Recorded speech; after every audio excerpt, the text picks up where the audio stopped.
बात का शुरुआत हो गई। भैया भैया बाबू बीच में उठा बैठी न बैठ जा, कहीं जगह लेकर बैठ जा, आप बैठ जा बेटा, तनो लोग बैठ जाए। बिरहा का हम बताइला कि मूल चीज कहानी होला। आ कहानी अगर दिमाग में न धसल, कहानी से दिमाग हट गल, तो ओम प्रकाश यादव का बिरहा सुनल व्यर्थ हो। 4 लाइन भूमिका है, लेकिन यहीं से कहना है, कहानी की शुरुआत है। हमारा बिरहा कहां से शुरू होता हो, ध्यान दिए।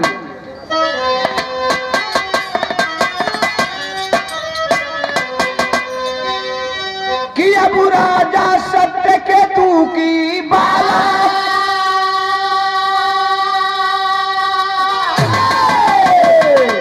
तो राजा सत्य केतु की बाला पहुंची जंगल बीच शिवाला, अहेर करता पहुंचा मंदिर गंधर्व कुमार।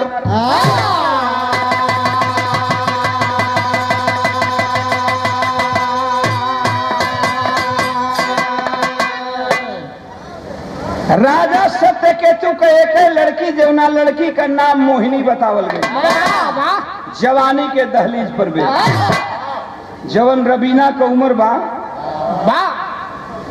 ए लमसम इहे उम्र होत हो। जवानी के दहलीज पर वे जितना ही खूबसूरत बाड़ी,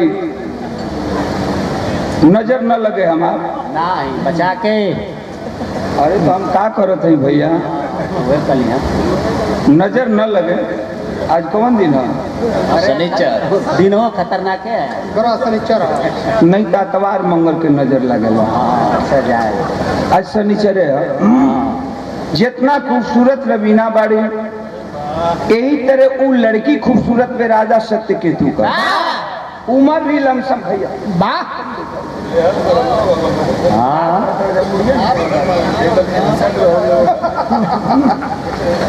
घुमा भाई, जेके इहे उम्र करीब करीब राजा सत्यकेतु का बेटी का बा मोहिनी का, यही तरह खूबसूरत बे जवानी के दहलीज पर। लेकिन रोज ओकर एगो काम हो, संस्कार जैसन माई बाबू का होला वैसने बेटा बेटी कभी परेला संस्कार बेटा बेटी पर। तो ओकर संस्कार मिलल बा कि राजमहल से रोज निकले, अब पूजा का थाल सजावे, सामने राजमहल के जंगल बा, जंगल में एक खूबसूरत मंदिर हो, वही मंदिरवा में जाए और पूजा अर्चना करे, पूजा अर्चना करके फिर लौट के अपने राज दरबार में चली आवे। आज ओकरे साथ एक घटना घट गई। जब ही पूजा करके और मंदिर से बाहर निकलती है, एक हाथ में पूजा का थरिया बा, एगो हाथ यही साड़ी का अपन फुफुती, फुफुती कहल जाला न हो रबीना। अब तो हम लोग मेरा भी बढ़ जाए, ज्यादा जान तो पूजा हमरे समझ से फुफुती कहल जाला। एक फुफुती का उठौले बे, एगो हाथ में पूजा का थरिया बा, आ सीढ़ी उतरत बे, मंदिर का सीढ़ी उतरत बे। तब तक गंधर्व लोक से गंधर्व कुमार, जिसका नाम बताया गया जिमुवाहन, घोड़े पर सवार होकर के शिकार खेलता हुआ मंदिर के बगल से रास्ता जा रहा था, वही रास्ता पकड़ कर जा रहा है। ये भी राजा का लड़का था, ये भी कम नहीं था। जितना वो खूबसूरत बाड़ी और राजा सत्यकेतु का बेटी मोहिनी जो भर भी हो कम खूबसूरत ना बा। जितना उनकर जवानी चढ़ल बा, उतने करो जवानी चढ़ल बा। नजर अचानक लड़की पर पड़ गई, और जब नजर पड़ल बा तब तो अब ओकर दूसरा तरफ ध्यान, शिकार खेले के जो मूड रहे उस शिकार के मूड बदल गल। घोड़ा का लगाम खींचले बा, घोड़ा रुक गल। एक टक लड़की के तिकवत बा, मेरावत बा। क्या मालिक, क्या भगवान का हे तेरे बिरहा करके गाई मुझी का झूठ लोग बैठल बड़न तू तो हमार कई गो कुर्ता फाड़ दिया ले खींचत खींचत जब कोनो लड़किन से गाना हुई ती कही तो हे ने ती कहो थोड़ा जरे के तुम्हारे अंदर जलने की शक्ति है क्या? हाँ, जरा तुम जलते हो केवल देखकर।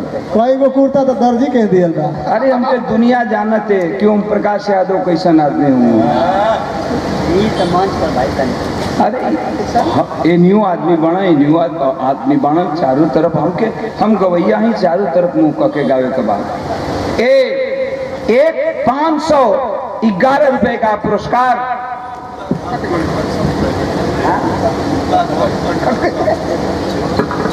Gupta Dham construction private limited Thiloi Kaimur director Hira Yadav भैया हमारे 511 रुपया पुरस्कार दे के स्वागत के लिए भैया की बहुत बहुत प्रणाम बा। मालिक कमाई में बरकत दें। और 101 रुपए का पुरस्कार हमारे भाई पवन यादव जी दिलन हो। नमस्कार प्रणाम। बात तनी बात हमार समझ ला। उ लड़का थिकवत बा, यही तरह लड़की के थिकवत बा। क्या मालिक इसको खूबसूरती दिया है। अब घोड़ा से उतर जात हो, आ घोड़ा से उतर के घोड़ा के लगा में वो पेड़ के टहनी में बनले बा, आ बांध के एक टको लड़की के तिकवत बा। का मालिक खूबसूरती दिले बना, का मालिक एक सुगा के ठोर नियन नाक बनौलन, का पुरैन के पत्ता नियन ओठ बाटे, का आम के फारी नियन एक और दोनों आंखें बा। मन ही है मेरा उतना का। अच्छा हमने नाती कही अब है नहीं ती कही मने खूबसूरती के मिलावत बा। कवि जी बड़ा सुंदर बात दिलन। ककहरा में भूमिका लिखलन, मेरावत जी गलो ककहरा में भूमिका लिखलो का।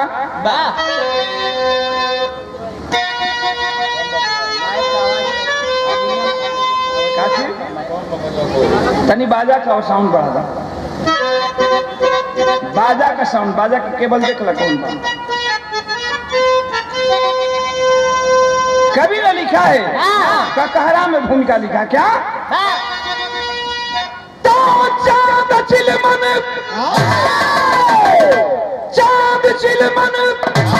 लला कर चली चंचला, चांद चकमक को चाहा चखू चांदनी, करी छरहर छम छम की आवाज दी, छाई छटाई छटा भामिनी, सिमू पाहन जवानी कौलमाद में, जोगिनी जौहर बनाया मिनी, झनक झंकार पीड़ा झनक दिल गया, कझक छोर डाली कुंवर कामिनी।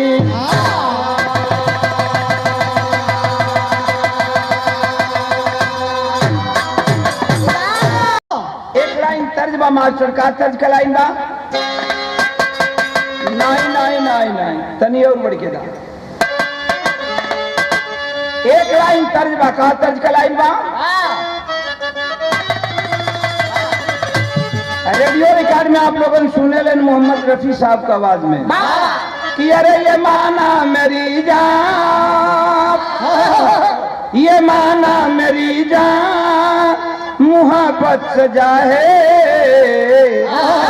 मजा इसमें इतना मगर किस लिए है। लेकिन लड़कवा लड़किया से कहले बका कि अरे लगा तीर उर में, उर मतलब हृदय, हृदय बड़ा नाजुक होला।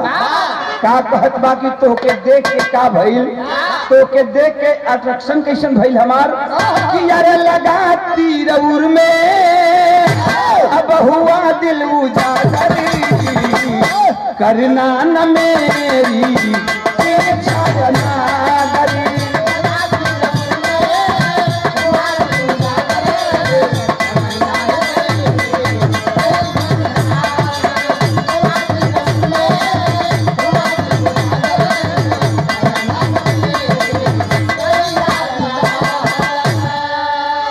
जब इतना बात लड़का के मुंह से आवाज निकलल हो, लड़की का पांव रुक गल, सोचे लगल कि कौन अजनबी कोई अजनबी कुछ कह रहा है। रुक गल पांव, लड़का के ओर देखले बे। लड़का के ओर जब देखलस तो अरे बाप रे बाप, देखा अट्रैक्शन जब बढ़ेला तो दोनों ओर से बढ़ेला। लड़का के जितना ओकरा प्रति भावुक लड़का हो गल बा, जब ही लड़का के देखलस नौजवान राजा का लड़का था उतना खूबसूरत, तय करो कुछ मन एहर ओहर भयल। लेकिन अनजान लड़का बा, अनजान से बात कैसे करे। तब तक लड़का एक बात कह दिया,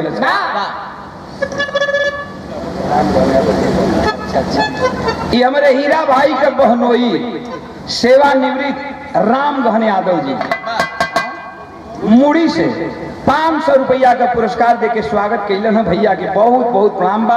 आपका बहनोई हमन तो हमनों का बहनोई पद में लगी हम भी होकर बहुत बहुत सलाम बा। मालिक सुखी रखे।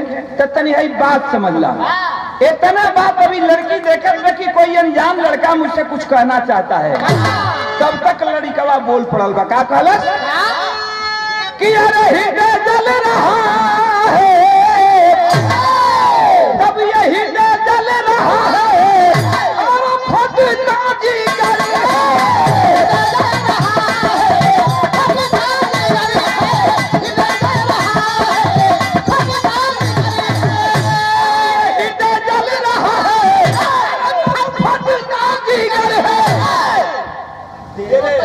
तेरे बिना तेरे पास आने का यही एक फिक्र है, ये मिट्टी है मिट्टी।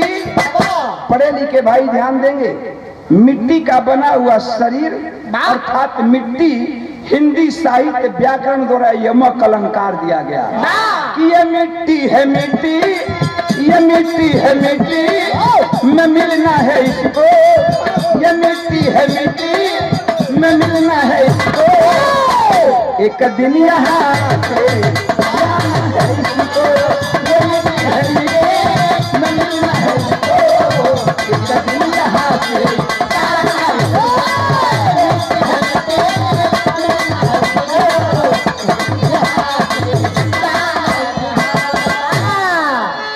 जब इतना बात कहा कि ऐ लड़की, ऐ लड़की देख रही हो, लड़कवा कहता मैं तुमसे प्यार करना चाहता हूँ, क्या तुम मुझसे प्यार करोगी? तू हमके पसंद बाड़ू, क्या हम हूँ तो के पसंद बानी? देखा लड़का का ईमानदारी, कॉलेज की तू हमके पसंद तो हो गई लो, लेकिन अगर हम हूँ तो के पसंद होई तो क्या हमसे प्यार करबू? ई माटी का शरीर माटी में मिल जाएगी, ई माटी का शरीर माटी में मिल जाई, सबके एक दिन मर जाए कबा। अच्छा एगो बात हम कहिला, ई बात हमहू जानता नहीं कि हमरो मरे कबा, ई बात हमहू जानता नहीं। हेतना लोग बिरहा सुने बैठल हो, सब जानता कि हमरो मुँह के बा। हे स्टेज पर जितना आदमी बैठल हो सब जानता कि हमारा मरे के बा, रवीनो जानता कि हमारा मुँह के बा, हमहू जानता नहीं मरे के बा, सब जानता कि हमारा मरे के बा। तब वो आन के चीज पर आदमी धावा बोल देता हूँ। अच्छा तो जब सबके मरी जाए के बा तनी सोची हलो कि हम कहाँ से बात कहते हैं। जब सबके मरी जाए के बा रवीना तई घमंड क्यों ना काम के बा? क्या ओम प्रकाश गवैया हैं, तम फलाना बाबू साहेब हैं, तम फलाना पंडित जी, अरे कौन जी होकबो मुँह पर जरूर फर्क इतने बाकी केहू 10 दिन पहले मरी, केहू 10 दिन बाद मरी। आई जवन जवानी के अंगड़ाई बा, ई जवन जवानी पर घमंड बा कि हम जवान बानी, हम यही तरह रहब ना, यही तरह ना रहबो, तोहरो एक दिन पुरान होके के बा, पुरान हो जेब तू हूँ तो ये से जब तक जवानी बा, जब तक शरीर बा, हाड़ मांस के शरीर बनल बा, एक हंस खेल के बिता लेवे के बा, खा चर के बिता लेवे के बा। पैसा ले ले अच्छा अच्छा, ये राजा साउंड के पिताजी दुलारचंद जी, आपकी तरफ से बहुत बहुत आपके प्रणाम बा। मालिक सुखी रखें, आशीर्वाद में शांति देंगे। और ये 500 रुपए का पुरस्कार Gupta Dham construction private limited Thiloi Kaimur भगवान डायरेक्टर हमारे हीरा भैया दिहलन हम। हीरा भैया के बहुत बहुत प्रणाम बा। मालिक सुखी रखे, कमाई में बरकत हो। हमारी बहुत सारी ढेर शुभकामना है आपके साथ। और 500 रुपए का पुरस्कार प्रमोद सिंह परशुरामपुर से। प्रमोद भैया के बहुत बहुत प्रणाम बा। 500 रुपया दे के हौसला बुलंद कैलन। मालिक सुखी रखे, कमाई में बरकत हो। तनी हमार बिरहा का भाव सुन लिया। एकदम बिरहा शीशा जैसन झलके लगी। शीशा में जैसे सूरत लौकेला, साफ साफ सबके समझ में चलिए। लड़कवा कलश की माटी का शरीर माटी में मिल जाई। आई जवानी ज्यादा दिन तक ना रही। ओल्हानी आ जाई जवानी के बाद। तो हम तो से प्यार कई जहाँ तानी का तो हमसे प्यार करबू जब दोनों का नयन चार भई। ये लड़का के जिमुबाहन के और वो मोहिनी के जब नयन चार भई तो कभी जी नजर का विशेषता दिया का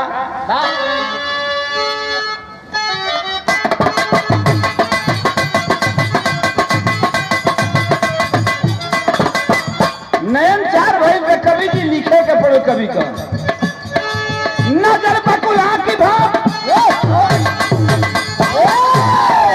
नजर बकुला की भाव दीवाना गड़ाई नजर नजर नजर से मिली बालिका उठाई नजर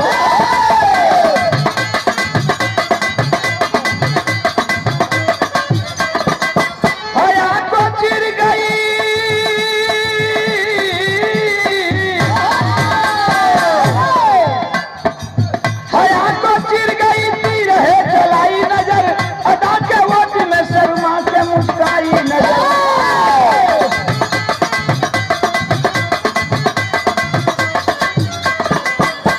आजा जब इतना बात लड़का कलश तो लड़की के देखा मुस्कियाई के और लड़की अपन नजर झुका दिया।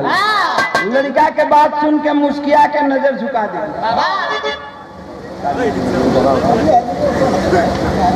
हमरे जेपी भैया जो रेलवे में कार्यरत हैं मुगल सराय में, हमारे परम मित्र हैं। और जेपी भाई के बहुत बहुत नमस्कार प्रणाम बा। मालिक सुखी रखे, सब भाई लोगन के नमस्कार प्रणाम बा। आशीर्वाद में शांति दिहन।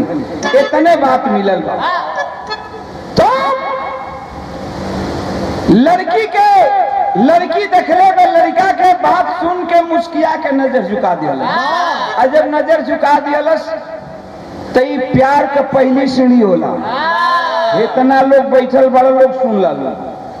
ई प्यार का पहली सीढ़ी होकेला कौनो नौजवान लड़का के देख के आ कौनो लड़की मुस्किया के अपन नजर झुका लिया। बात जनिया की फंस गई। अरे तू मास्टर है का ढेर दिन से बारे मास्टर साहब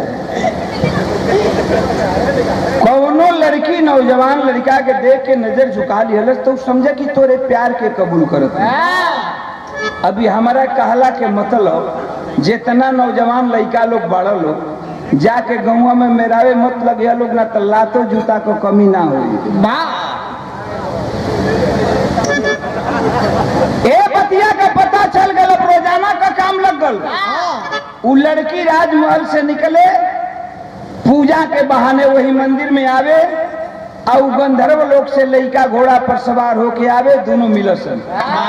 ये बात का राजा सत्य केतु का पता चल गई। लड़की मोहिनी के बाप के सोच गिलन के रे हमारी बेटी जवान हो चुकी है, प्यार कर रही है किसी से। बुला के कहलन की बेटी तन धीरे हो, धीरे धीरे बेटी क्या तुम किसी से प्यार करती हो? अच्छा तो इतना लोग बैठल बड़ा कौनो जवान बेटी से ओकर बाप पूछे कि ये बेटी तू के उससे प्यार कर ली तो का लड़की बोली हो? समझदार जवन लड़की बे सर झुक जाता है, नजर झुक जाती है। राजा सत्य केतु समझदार था, समझ गया इस बात को। जब समझ गए तो कैलन है का कि सुना जब सत्य केतु कर्म का निर्वाह किया, सुना जब सत्य केतु कर्म का निर्वाह किया, उसी मंदिर में उन दोनों का विवाह किया।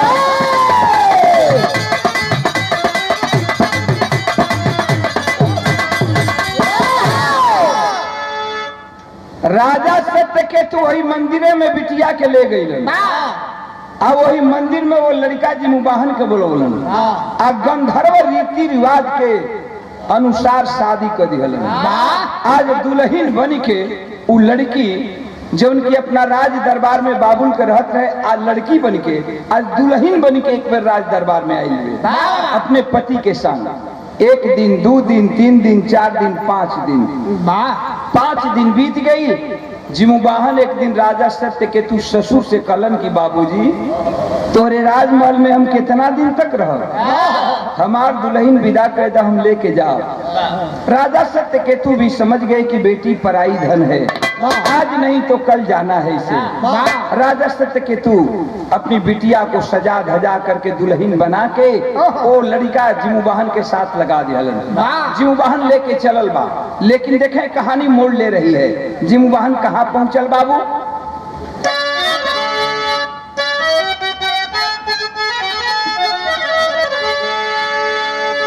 रहिया चलता जाबो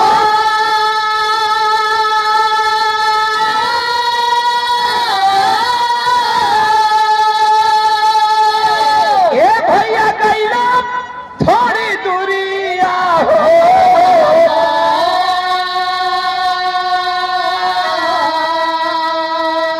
हड्डियों का मिला भरमार हो।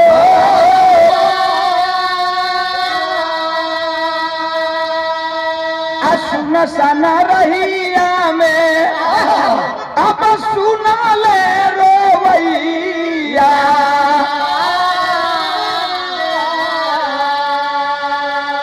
तब बुढ़िया से पूछे लनी कुमारी हो।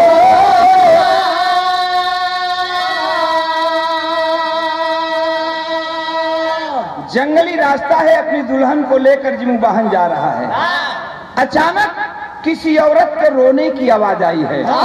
नौजवान था, जवानी की जोश थी, खड़ा हो गया, अंदाज करने लगा कि किधर से आवाज आ रही है, और जिधर से आवाज आ रही थी दौड़ पड़ा उस ओर।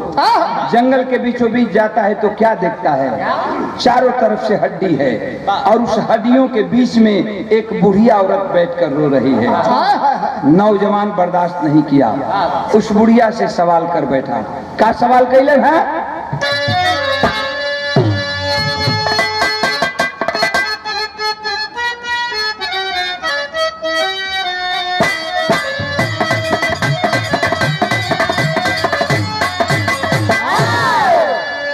अच्छा, हम बताइला कि हर बिरादरी का अपन अपन विरासत होला। अहिर का विरासत का है? ना मनबो, अहिर का विरासत चोरी कैल। अहिर का विरासत मुख्यमंत्री बनल ना है।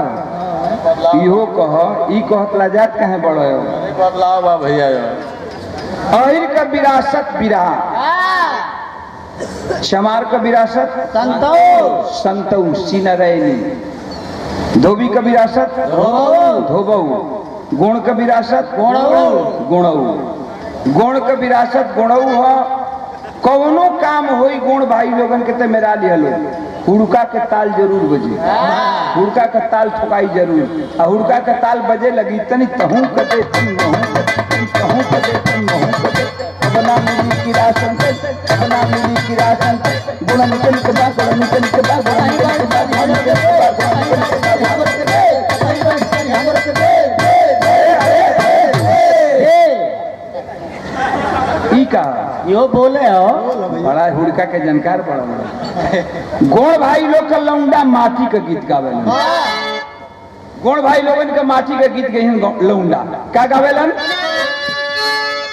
कि अरे गवना अब गवना करो वाला ये पियवा गोरे बैठवा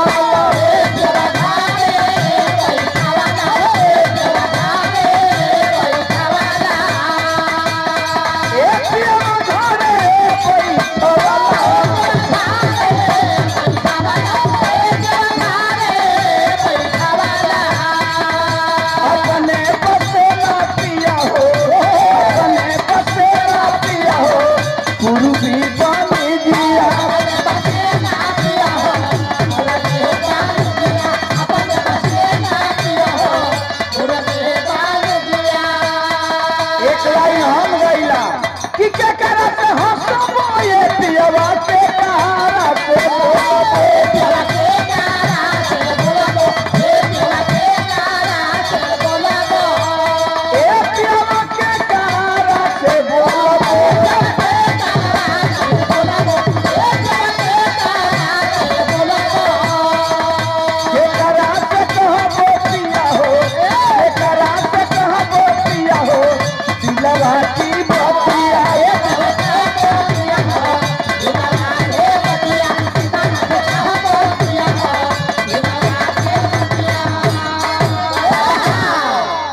एक 500 रुपए का पुरस्कार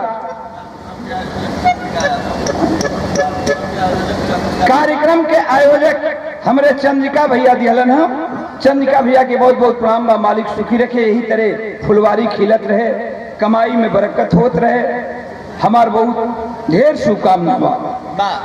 और 500 रुपया का पुनः पुरस्कार Gupta Dham construction private limited Thiloi Kaimur भगुआ डायरेक्टर हमारे हीरा भैया दियलन है। हीरा यादव के बहुत बहुत नमस्कार प्रणाम बा। मालिक कमाई में बरकत दें। तनी हमार बात ध्यान से सुनिया। कहानी असली मोड़ पर पहुंचल में विरहा का नौजवान सवाल कर दिया बुढ़िया से, कह बैठा, पूछ बैठा, क्या पूछा कि कवनी, अरे कवनी कराना ये माई बारी से नया नवा,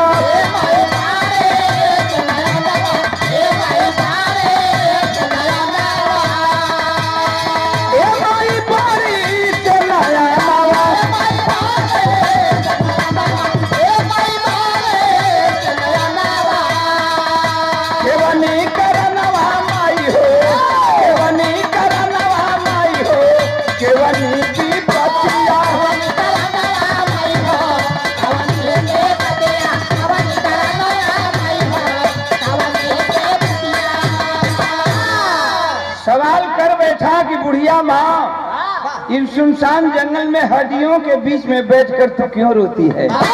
है 51 रुपए का पुरस्कार दामोदर यादव भैया के धन्यवाद माँ। कहता है कि क्यों रोती है माँ, ये करुण कंदन बर्दाश्त नहीं हो रहा है, हड्डियों के बीच में बैठकर तुम रो रही हो। तब बुढ़िया रो करके कहती है, फिल्म का नाम हमराज एक लाइन तर्जबा, रेडियो रिकॉर्ड से हुआ सब सुनीला, कि तुम अगर साथ देने का वादा करो तो मैं यूं मस्त नगमी लुटाता रहूं। बुढ़िया रोत पे कहते कि बेटा चले जाओ, मत पूछो कि मैं क्यों रो रही हूँ। क्या कहती है कि अरे दर्द की आग में मैं, ए मुन्ना, ए बाबू, दर्द की आग में मैं खुद जल रही, दर्द की आग में मैं खुद जल रही, तब तेरा दिल जलाने से क्या फायदा।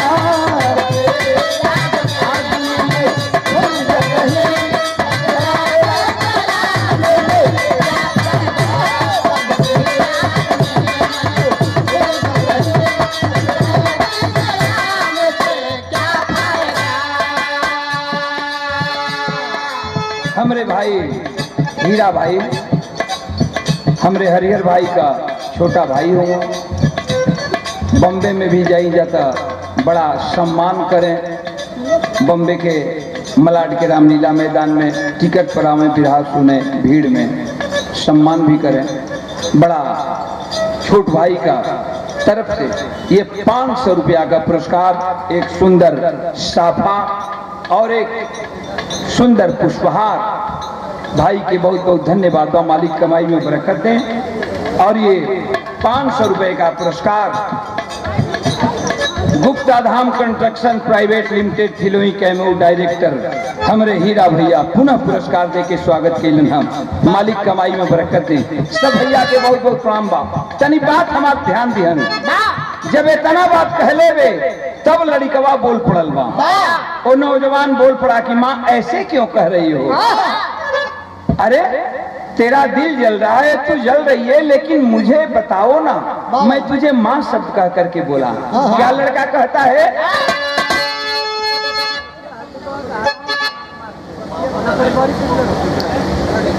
कहता है कि माँ बताओ आखिर बात क्या है। तब बुढ़िया के ध्यान क्रोध से लाल हो उठा, ध्यान भटक गया।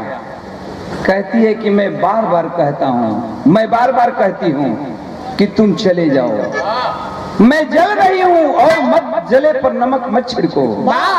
जानना चाहता है कि मैं क्यों रो रही हूँ, तो कान खोल करके सुन। क्या बताती है?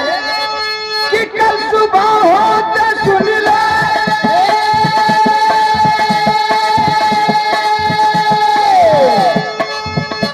कल सुबह होते सुन ले गरुड़ आएगा शंख चुन मेरे बेटा को खा जाएगा। ऐ नौजवान डर कर बुढ़िया कहती है कि कान खोल कर सुन, तुझे देखने से पता चलता है कि तेरी कुछ ही दिन पहले शादी हुई है। तेरे दुल्हन के हाथों की मेहंदी और पांव का महावर धूमिल तक नहीं हुआ है। मैं बार बार कहती थी कि चला जा, लेकिन जब जानना चाहता है तो सुन। जितनी ये हड्डियां देख रहा है जंगल में, जितनी हड्डियां देख रहा है, ये हड्डियां किसी औरों की नहीं है, गैरों की नहीं है, ये सारी हड्डियां मेरे बेटों की है। गरुड़ रोज आता है, मेरे एक बेटा को मारता है और खा जाता है, हड्डी छोड़कर चला जाता है। अब तो एक ही बेटा मेरा बच गया, एक ही बेटा बच गया है जिसका नाम है शंखचूड़। कल उसी की बारी है, गरुड़ आएगा, उसे भी मार कर खा जाएगा और फिर उसकी हड्डी को लेकर मैं रोती रह जाऊंगा।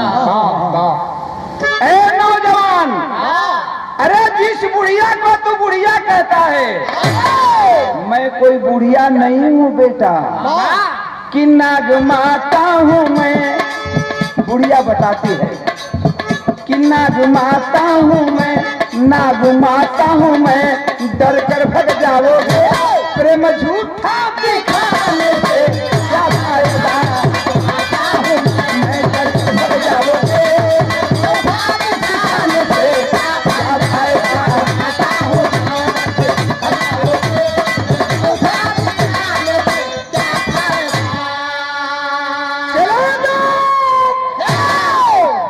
झूठ का दिखलावा का प्रेम मत दिखलाओ। जिस बुढ़िया को तू बुढ़िया कहता है, मैं कोई बुढ़िया नहीं हूँ, सर्पों की नागिन हूँ और दुनिया के लोग मुझे नाग माता से जानते हैं। जब तुम ये जानोगे कि मैं नाग माता हूँ, सर्पों की नाग माता हूँ, दुनिया मुझे नाग माता कहती है, तो डर करके भग जाओगे। चले जाओ। लड़का राजा का था, वो भी जवानी के दहलीज पर था। बोला अच्छा, ए जेपी भैया का हमारे भाई साहब मुनीब जी भैया के धन्यवाद बा, मालिक सुखी रखे। सब भाई लोगों के नमस्कार पाम बा। तब लड़ी के बाद नौजवानी के दहलीज पर बा, बर्दाश्त नहीं कैलस, कलश के अरे तुझे मैंने माँ कहा है और तू कहती है कि मैं डर करके भाग जाऊंगा, तो मेरा भी फैसला सुन ले। तू तो अपनी बात बता दी, लेकिन ए माँ, जिसे मैंने माँ कहा है, तू मेरी धर्म की माँ है, तो मैं तेरा धर्म का बेटा हुआ। और मेरा भी फैसला सुन ले। यहाँ से हमार बिरहा बीररस की ओर चलल बा। कहाँ तेरी कबाब और बड़ा और बढ़ जा बेटा।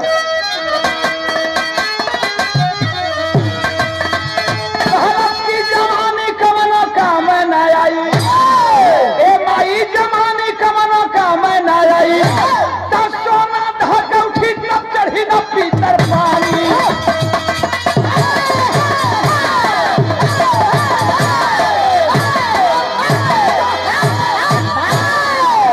कहाँ की कहती हो कि डर करके भग जाऊंगा? डर करके भगने वाला नौजवान नहीं हूँ। कान खोल करके सुन लो, डांट करके बोलो कि पीरों का ऐसा धर्म नहीं, पीरों का ऐसा धर्म नहीं जो आगे कदम बढ़ाता है। कुर्बानी से सर कटवाले पग पीछे नहीं हटाता है। जाऊंगा करूँ सामने में, जाऊंगा करूँ सामने में, बेटे को तेरे बचाऊंगा। जाएगा जमराज अगर उस काल से भी लड़ जाऊंगा। अरे बुढ़िया, तू मेरी माँ और कहती हो बेटा से कि डर करके भाग जाओगे। कदाप पैसा नहीं हो सकता है। कान खोलकर सुन, अब मेरा फैसला सुन ले। कल तेरा बेटा शंखचूड़ को खाने के लिए गरुड़ आएगा, लेकिन तेरा बेटा शंख चूर्ण के बदले गरुड़ के सामने मैं जाऊंगा और खाना होगा तो मार कर मुझे खाएगा। मैं तुमसे वादा करता हूं कि अपनी जान दे करके तेरे बेटा शंख चूर्ण की जान बचाऊंगा। वादा कर लिया। कहा अपनी पत्नी से मोहिनी से कि चली जाओ, अब बुढ़िया माँ का वादा पूरा करना है, तू राजमहल में जा, बाबुल के अपने राजमहल में चली जा, जब तक मैं बुढ़िया का वादा पूरा नहीं करूंगा तुझे लेकर नहीं जाऊंगा। अरे भैया दूसरी रोज की घटना सुने। एक तरफ गरुड़ है, आया है शंख चूर्ण को खाने के लिए, बुढ़िया का बेटा को खाने के लिए आया है। तो यही नौजवान जिमुबाहन गरुड़ के सामने जाता है और जब गरुड़ देखा है जिमुबाहन को तब तो तैश में आ गया। ललकार कर एक बात, अच्छा भैया यादव नाम कनौरा के शक्ति हाथ मिला लीजिए। कन्हैया यादव जो कि फौज में कार्यरत हैं, मैं भाई कन्हैया यादव को बहुत बहुत सलाम करता हूं और खास तौर से इस तरह भी आप लोग देखते हैं हम फौजियों की बड़ी इज्जत करते हैं, फौजियों को दिलो जान से मानते हैं। अरे हम आप मनोरंजन का साधन हैं, हम गायक कलाकार हैं, अपने गीत के माध्यम से आप लोगों को जनाना चाहते हैं, कुछ संदेश देते हैं, लेकिन ये फौजी जवान अपने परिवार को छोड़ करके, अपने गांव को छोड़कर, जवार को छोड़ करके, इनका मिशन केवल एक ही है, देश को बचाना है।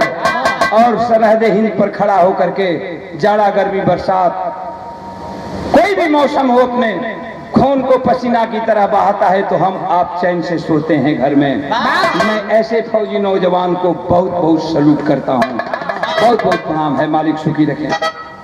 200 रुपया पुरस्कार देकर स्वागत किए।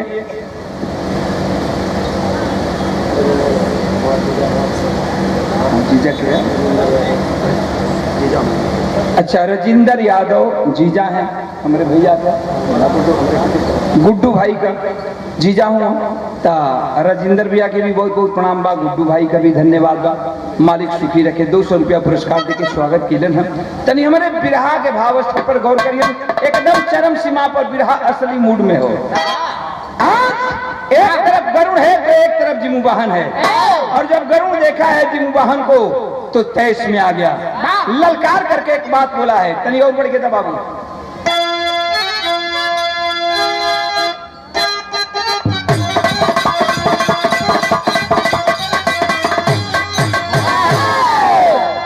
कभी तनी यहाँ बीर चढ़ा दिया। ललकार के एक बात गरुड़ कहले बका कि अरे काहे मन बढ़वला बबुआ,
तो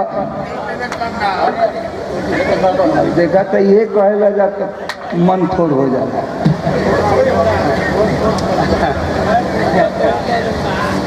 अब हम कहले जगता ना हम कहली कि गवैया कुल बढ़ले बना। अभी रात का बात है, चंद्रिका भैया से बात होती कमी की गवैया बढ़ले बना, हमके छोड़ डालो। अभी कौन की तू ना बता हमारी जतिये ना वही कले कि ओम प्रकाश मर के हरियर बांस पर जई हम कानी पर उठौले रही आदमी, तब वो कहबा जाके ओम प्रकाश एगो तन बिरावा सुना के तब ई प्यार है, ई दुलार है। आदमी के हर आदमी के केहू भी इंसान बा, केहू कभी तबीयत खराब हो सकता बा।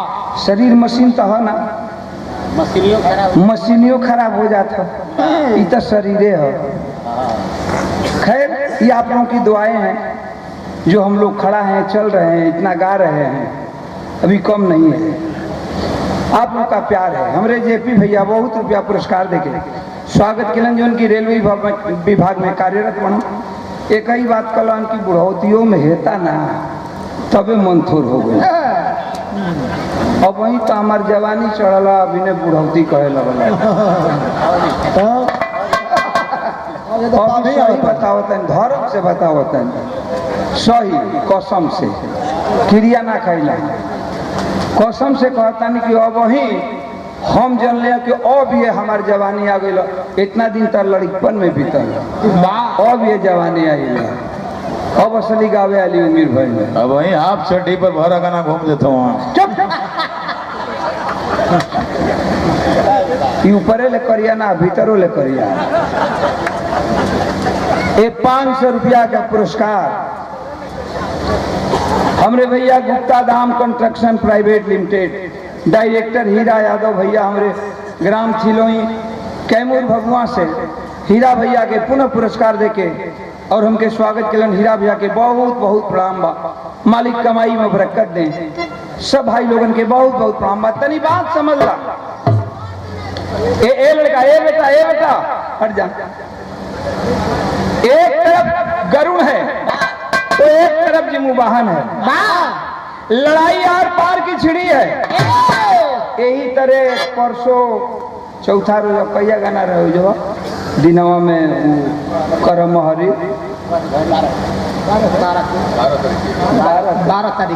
12 के प्रोग्राम रहे भैया जेपी भैया, तब 12 के दिनों में प्रोग्राम रहे, हम मने कर रही जा तो शायद उन्हों के मुंह से निकल गई विजय भाई का कि हमरो तबीयत कुछ अनकसा बाटे आ रहा। हम तो वो स्थिति में गई रही कि पानी बोतल से निकलवाए के आ सुई हथवे में लागल रहे। देखले वो लोग जे कोई सुई हथवे में लगल है, वही तरह गई राती खाना बरे के 9 बजे रात के पहुंच गई लोग।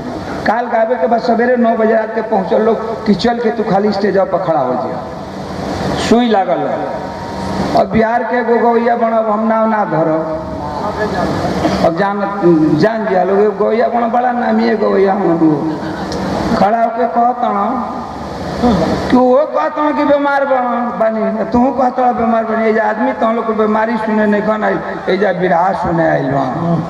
हम कहली तोरा काला से तो हम जान दे के मुँह ना, हम जियब तबे फिर गाय तो का करबा। एक से लोग पड़ल बा, मानसिकता ऐसा बनल बा। आजकल जे अपना दुख से दुखित नहीं थे, सबसे बड़की समस्या है। जो अपने दुख से दुखित नहीं है वो दूसरे का सुख देखकर बहुत ज्यादा दुखित है। दूसरे का सुख देख के दुखित बा। हम रात भर अच्छा ही बतावा लो, रात भर हमन को आई माई आई बाबू, आई माई आई बाबू, गधा नहीं फेंकरत आदमी तो दूगो पैसा कमाता आदमी, तो रोज अपन धोती कुर्ता पहन के चलता आदमी। दूसर का दिन भर उनका द्वार पर बैठ के 29 खेलता, रात में मेहरारू को लगे चुपचाप कबारी में लेके सुतता आ देखता तो का कहता सारावा ओम प्रकाशावा रोज किरचे लगावल धोती कुर्ता पहने ला। अच्छा तो कुछ ना करब तो मौका मिली तो फाड़ब, नहीं तो ही पसियाही छिड़क दे। ये मानसिकता बा जे अपना दुख से दुखित नहीं के दूसरा के सुख दे के बड़ा दुख बा। खैर ये विषयांतर हम होना नहीं चाहते हैं। हमारे विराह पर ध्यान दी हम बाबू, आप लोग भगवान हैं, हम लोगों के कर्मदाता हैं, आप लोग कर्मदाता हैं। हम लोग पेट में से नहीं आए हैं, आप लोगों ने बनाया है। ये इज्जत प्रतिष्ठा आप लोगों ने दिया है। तनी ध्यान दी है हमारे विराह के लाइन पर। एक तरफ गरु है तो एक तरफ जिमू वाहन है। लड़ाई के मैदान में लड़ाई आर पार की है। जब लड़ाई आर पार का हो गयो वो समय कवि जी भाव दिहलन है का और बढ़ के दा भैया, और बढ़ के दा।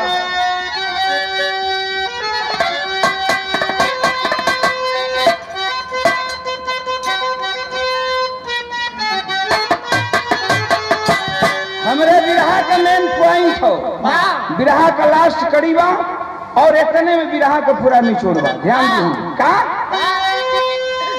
कि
झलके लगी। गरुड़ उस नौजवान जिमवाहन को पंजा से मारना शुरू किया। अब पंजा से इतना मार मरलस कि नौजवान जिमवाहन घायल हो गया, खून से लथपथ बेहोश हो गया और बेहोश होकर के धरती पर गिर पड़ा। और जब धरती पर गिरला हम तब गरुड़ कैलन का कि चोचवा में लेके गगन मोरा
आकाश मार्ग में गरुड़ उड़ना शुरू कर दिया। राजा का लड़का था ही दाहिने बाह में सोने का बाजूबंद पहन रखा था। ओकर बाजूबंद टूट के ओकरे राजा सत्य के तू ससुर के आंगन में गिर गई। ओकर मोही दुल्हन ओ बाजूबंद के पोले में अपने सैया का बाजूबंद पहचान कर कलश के रे तो हमारे मर्द हमरे सैया का बाजू बंद हो। एकर मतलब कि बुढ़िया के बेटा के बचावे गईलन, लेकिन कहीं लड़ाई के मैदान में, रण के मैदान में मारल तो ना गईलन। गरुण के सामने आती है बाजू बंद लेकर, देखती है कि मेरा पति घायल अवस्था में है, खून से लथपथ है और बेहोश पड़ा है। गरुण सामने बैठा है, गरुण के सामने हाथ जोड़ के रोए लगलिन, कहलिन कि महाराज मेरे पति को मार दिए। अरे अभी कुछ ही दिन पहले तो मुझसे शादी हुई थी, मेरी शादी हुई थी, मेरे हाथों की मेहंदी, पांव का महावर धूमिल तक नहीं हुआ। अभी मेरा पति मेरे साथ सुहाग रात भी नहीं मनाया है, मेरे पति को मार दिए। अच्छा तनी हवा कबीरा कहानी हमें छोड़ दा। वो बुढ़िया के बेटा के सुनला, वो बुढ़िया का बेटा शंख चूर्ण जब ना बात के जनलस के हमरे चलते एक ठे दुल्ही का जिंदगी बर्बाद होत बा, एक सुहागन का सुहाग उजड़ रहा है, तो सोचे लगल कि अरे आज नहीं तो कल मुझे मरना है, आज मरूं या कल मरूं, कल गरुण आएगा मुझे मारकर खाएगा, मैं मर जाऊंगा।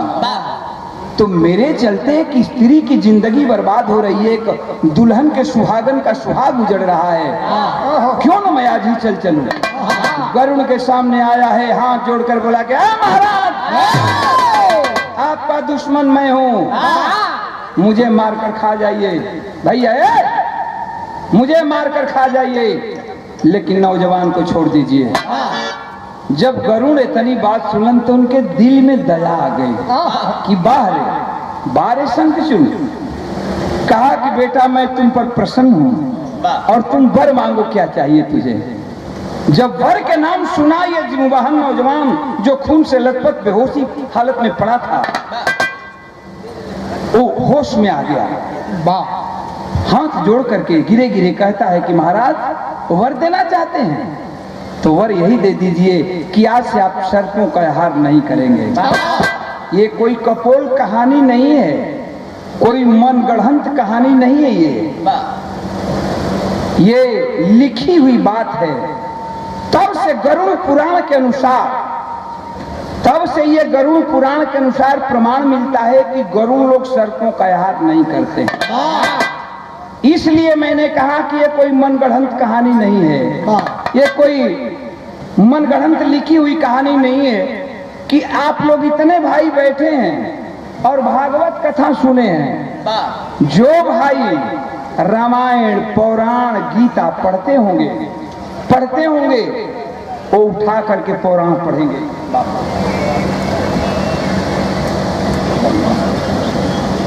देखिए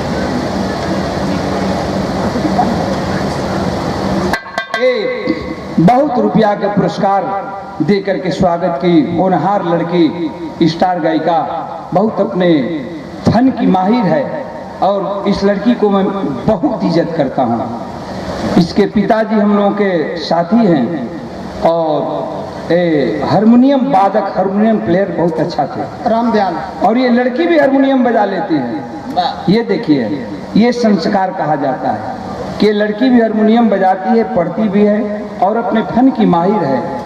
आज जितने लेडीज कलाकार निकली हैं, जितने भी,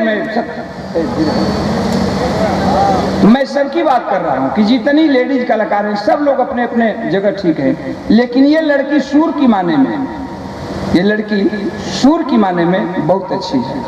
हर कलाकारों से, लेडीज कलाकारों से तो अच्छी है सुर के माने में। जो इसे सुर का, स्वर का जो बोध है वो इसको जानकारी है। धन्यवाद मालिक।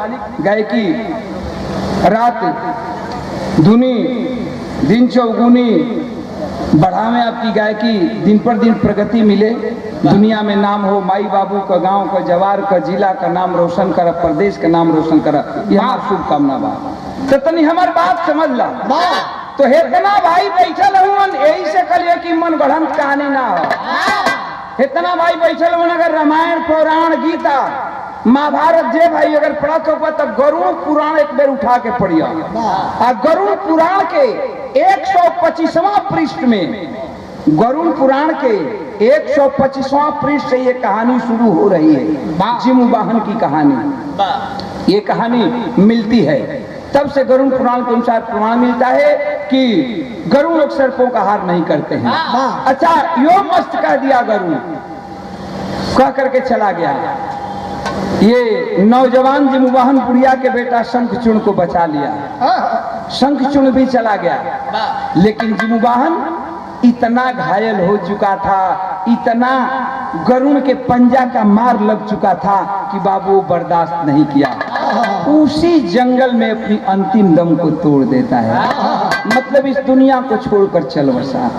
उसकी पत्नी सुहागन जो थी, जो सुहाग रात भी पति नहीं मनाया, पति स्वर्गवासी हो गया, पति की लाश ले करके वो पत्नी रोती है और जंगल में दर दर भटकने लगी। पति की लाश ले करके और रो रो करके चीता लकड़ी चुनती है, लकड़ी चुन करके चीता सजाती है और चीता पर पति की लाश रखती है और रोते हुए उस जंगल में अपने पति की लाश के चीता में अग्नि लगाती है। और जब पति की लाश चीता पर धूं धूं करके जलने लगी, बाहर वो औरत, बाहर मोहिनी बर्दाश्त नहीं कर पाई, कलेजा फटने लगा और जा करके स्वयं उस चिता पर अपने पति के लाश के ऊपर सो जाती है। मतलब पति के साथ ही वो लड़की मोहिनी सती हो गई, वो भी मर गई। जिमुवाहन भी मर गया, मोहिनी भी मर गई। न जिमुवाहन इस दुनिया में है, न मोहिनी दुनिया में है, लेकिन दोनों आज कलयुग में दोनों अमर हैं। कहाँ है बाबू, किस रूप में है, कवि ने भाव दिया है। क्या हमारे गाना का अंतिम प्रमाण बा 500 रुपया का पुरस्कार पुनः जितेंद्र यादव पैक्स अध्यक्ष पहड़िया भगवानपुर से हमारे जितेंद्र भैया के पैक्स अध्यक्ष जितेंद्र भैया के बहुत बहुत प्रणाम बा। तनी मंच पर बैठे लोग तक समाजी हो, लोग गवैया हो, लोग कायदे से रहल जाला। हमनों को बैठी रह को देखे ला बोलल बतियाओ केहू से ये बतावला पर कौन लोग के तकलीफ लगी कहिया कौन लोग समझबो, लोग समझे में ना हो। आदमी ने कलाकार जब मंच पर बैठे बड़ा तो कलाकार ने बैठा आराम से बैठा। अब थोड़ा आदमी के डिस्टर्ब होला, आदमी पहुंचल बा कहाँ दिमाग ले गई बा, अब वही में कल भनो भनो करबो तो दिमाग डिस्टर्ब हो। हमारे ना केहुए के दिमाग डिस्टर्ब होला, केहू कलाकार के तनी बात समझ ला। इतने बात मिलल बा तो आज मोहिनी भी ना हुवन, जिमुवाहन भी ना हुवन, लेकिन दोनों कलयुग में अमर हुवन, दोनों आज जिंदा हुवन। केवना रूप में जियत हुवन, कहवा हुवन, कभी जी भाव दिया।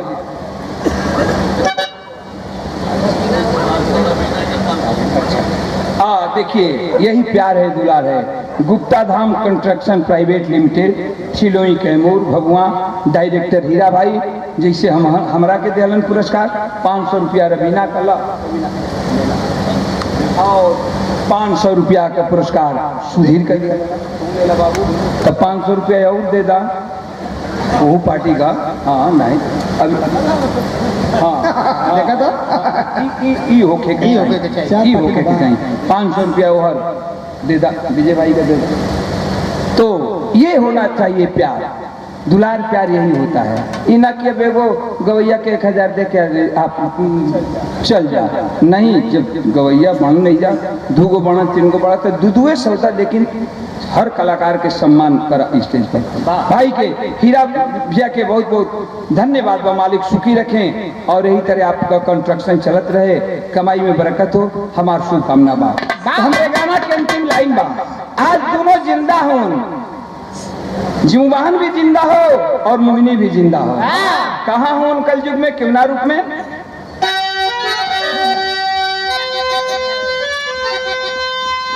कि अपन लोगन के लगलिया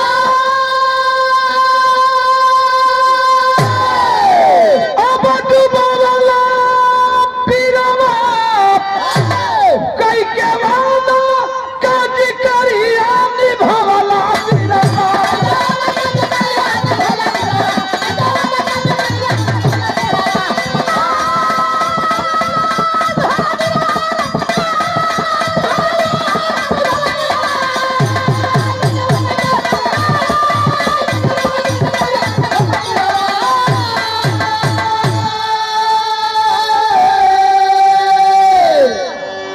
आज हमारे गाना के अंतिम लाइन में कहा नाम हो,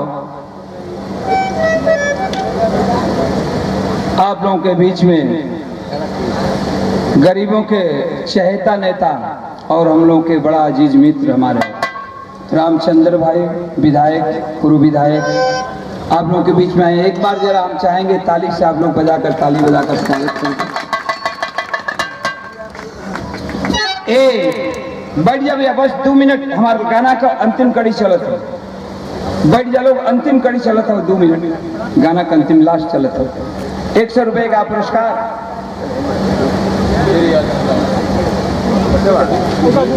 और छोटा मुन्ना सुधीर यादव गायक कलाकार, आपकी तरफ से बहुत रुपया का पुरस्कार देकर स्वागत के लिए धन्यवाद बा। मालिक सुखी रखें, गायकी में 4 चांद लगे, ये हमारी शुभकामना हो।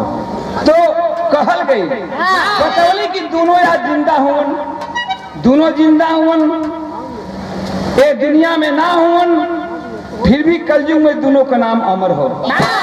कहाँ हुवन, क्यों ना रूप में बनन, जम्मू नगर बसाए, जम्मू नगर बसाए, सती हो गई गली के मोहनी झील बन गई आज भी है। वही जिमू बाहन के नाम पर जम्मू कश्मीर बना, और वही जो उसकी पत्नी मोहिनी थी, उसी जम्मू कश्मीर में मोहिनी झील के नाम से प्रसिद्ध हुई। कितना भाई विराट में बैठल हूं, तनी याद कला एक बार, अगर जे भाई एकरा में से वैष्णो देवी गई होगा तो अपन दिमाग तनी वैष्णो देवी तर ले चला। जम्मू से उतर करके लोग कटरा जाते हैं, कटरा से सामान वगैरह रख के अपन होटल एडजस्ट करके चढ़ाई चढ़ाई शुरू हो खला। कटरा से चढ़ाई चढ़ के लोग वैष्णो देवी का दर्शन होता है, और वैष्णो देवी के बाएं बगल में जो झील बहती है वही मोहिनी झील है। वैष्णो देवी का दर्शन लोग करते हैं, मोहिनी झील का दर्शन करते हैं, और उससे भी ऊपर, ये लास्ट दर्शन है, उससे भी ऊपर चढ़ करके जा करके काल भैरव का दर्शन होता है। जब ये तीनों दर्शन एक साथ होता है तो दर्शन पूर्ण माना जाता है। तो कवि जी लिखलन, वही जम्मू वाहन के नाम पर जम्मू कश्मीर बना, और मोहिनी उसी जम्मू कश्मीर में मोहिनी झील के नाम से प्रसिद्ध हुई। हम अपने लिए मरते हैं, आप अपने लिए मरते हैं, दुनिया अपने लिए मरती है, अपने लिए तो सब मरता है, जरा गैरों के लिए मर कर देखो। और जो गैरों के लिए मरता है, मैं कहता हूं कि जो गैरों के लिए मरता है, उसी का नाम इतिहास के पन्नों में स्वर्ण के अक्षरों में अंकित किया जाता है। कवि जी भाव लिखे,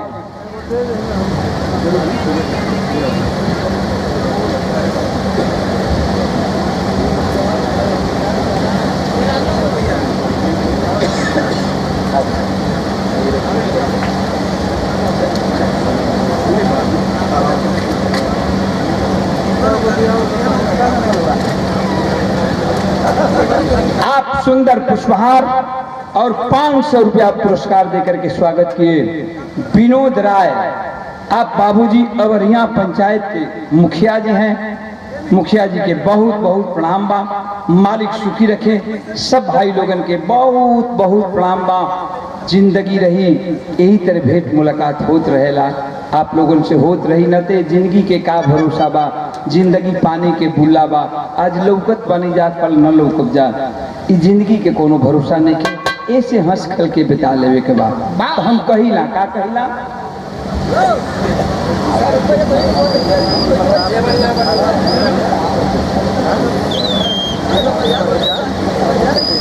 सुंदर पुष्पहार पुनः बनारसी साफा और 500 रुपया पुनः देकर के पुरस्कार प्रोग्राम के आयोजक करता भैया चंद्रिका यादव जी, जिन्होंने बड़ा प्रेस हम पर इतना दबाव बनाया कि रात को 9 बजे, रात को 10 बजे, रात की बात है, हम बार बार कहते रहे कि भैया तबीयत ठीक नहीं है, हमको छोड़ दीजिए।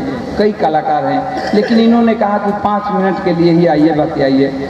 तो आपका भी कहना हो गया, आप लोगों से दरस परस हो गया, जिंदगी के का भरोसा बा। तो अंतिम लाइन में हमके ये कहे कबा का याद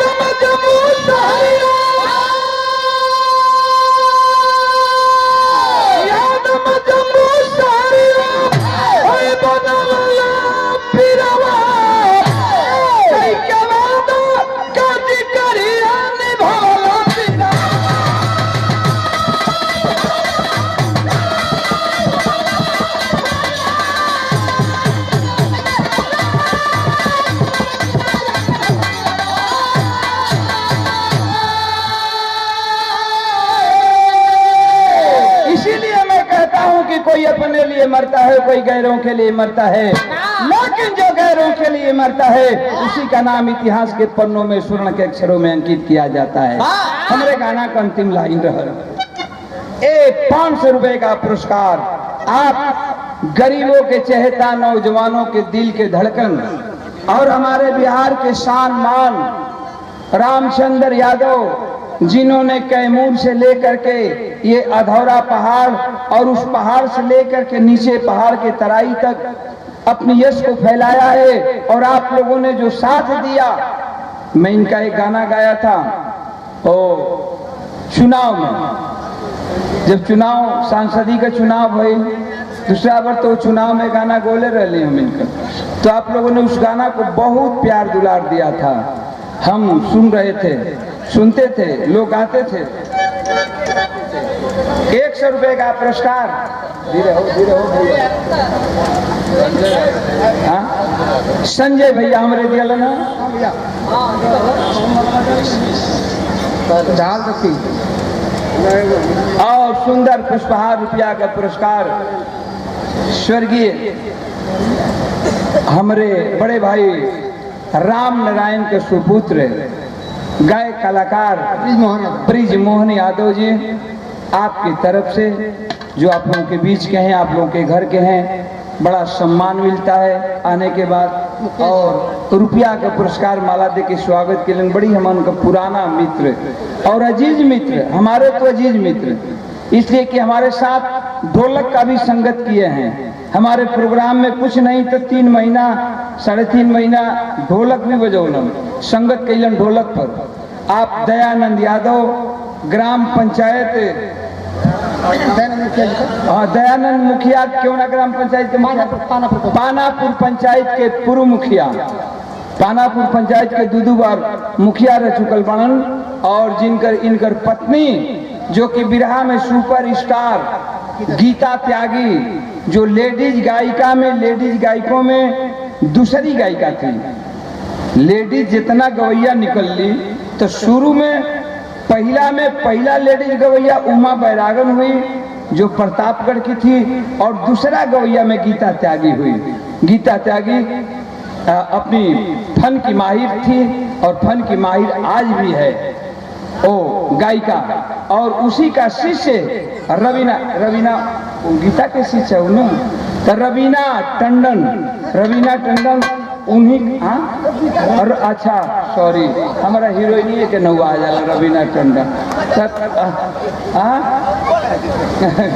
रवीना तू टंडने लगा दा अपन रवीना टंडन। रवीना रंजन गीता त्यागी के शिष्य हैं, उन्हीं हमारे दया भैया के पत्नी गीता त्यागी के शिष्य हैं, बहुत जो कि अपनी फन में माहिर हैं। आज के डेट में इनकी तारीफ मैंने बताया, तारीफ काबिल है। बहुत बहुत धन्यवाद। और हमारे अंगद भैया कनपुरा पंचायत के मुखिया जी, अंगद भैया मुखिया जी के बहुत बहुत प्रणाम बा। 500 रुपया पुरस्कार दे के स्वागत कैलन है, मालिक सुखी रखे। सब भैया लोग के नमस्कार प्रणाम बा। कहल गई का जय जयकार गुरु स्वामी जी के। ओम प्रकाश फुलवारी